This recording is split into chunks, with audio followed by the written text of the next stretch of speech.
Find out करनी है, ये वैल्यू आपको निकालनी है, ठीक है। और इन्होंने बस पोटेंशियल डिफरेंस का यहाँ पे जिक्र किया है, तो कोई दिक्कत की बात नहीं है। हम लोग काइनेटिक एनर्जी ये लिख सकते हैं Q इंटू वी, और इलेक्ट्रॉन के लिए चार्ज E, ठीक है। अब हम लोग क्या करेंगे, h बाई लेमडा निकालना। हम लोगों को ये पता है लेमडा इज इक्वल टू क्या होता है, h अपान एम वी होता है। तो h बाई लेमडा अगर यहाँ से निकालोगे तो एम वी लिख सकते हैं, ठीक है। अब काइनेटिक एनर्जी अगर थोड़ा सा हम आपको बता दें तो half M V square is equal to लिख सकते हो के ई, है ना। या फिर हम चाहें तो M V square is equal to क्या कर सकते हैं, M V square is equal to 2 times K E, M square V square is equal to 2 times K E into M, या ऐसे लिख दो 2m इंटू के ई। तो यहाँ पे एम वी की वैल्यू आ जाती है रूट के अंदर 2m इंटू के ई, ठीक है।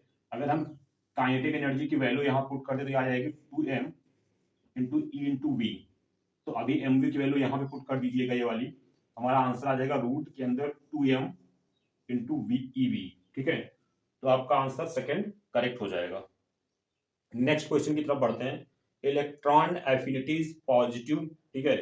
तो यहाँ पे सेकंड पार्ट होगा O माइनस से O2 माइनस, ठीक है। तो उस केस में इलेक्ट्रॉन को इंसर्ट कराने में रिपल्सन होगा, एनर्जी देनी पड़ेगी, तो एंडोथर्मिक प्रोसेस होगा और इलेक्ट्रॉन एफिनिटी पॉजिटिव होगी।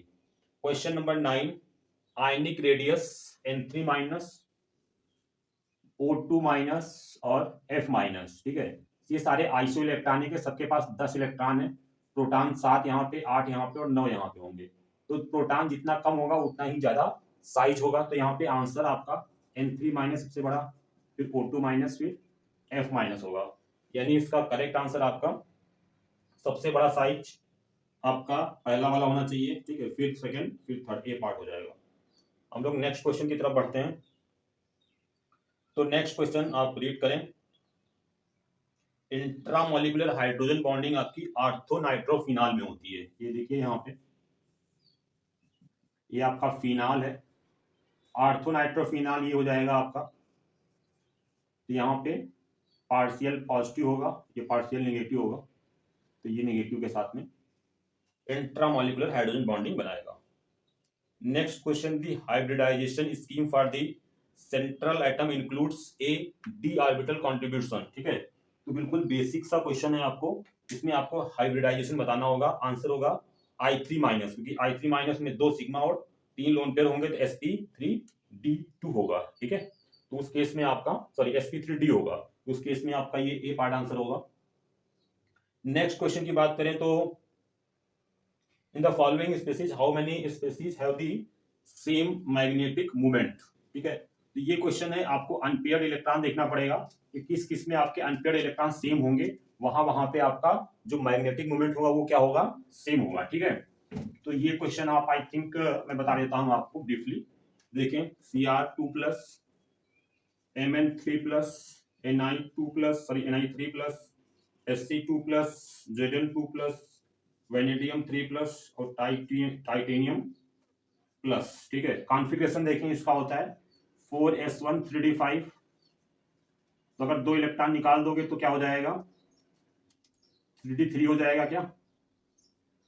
इसका होता है 4s2 3d, मैग्नीज का एटॉमिक नंबर तो 25 होता है, तो 5 आएगा यहाँ पे, 3 निकालोगे तो ये 3d4 हो जाएगा, ठीक है। निकिल का होता है एटॉमिक नंबर में को निकल यानी 28, तो 4s2 3d8 और 3 इलेक्ट्रॉन निकालने के बाद में 3d7 हो जाएगा। यहाँ पे स्कैंडियम 21 होता है, यानी 4s2, क्या मैं सही कर रहा हूँ, 4s निकिल मैग्नीज का एक बार देख लेते हैं, थोड़ा सा आई एम सॉरी, ठीक है। तो मैग्नीज का एटॉमिक नंबर होता है 25, तो 4s2 क्या होना चाहिए, तो 4s2 3d5, है ना। 3 इलेक्ट्रॉन निकाले, बिल्कुल सही है।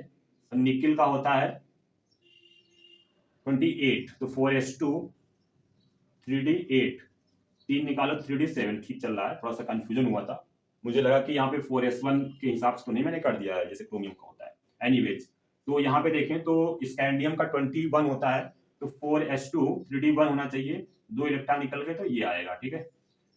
इसका 30 एटॉमिक नंबर, तो 4s2 3d10 होगा और 2 निकलने के बाद में ये आ जाएगा।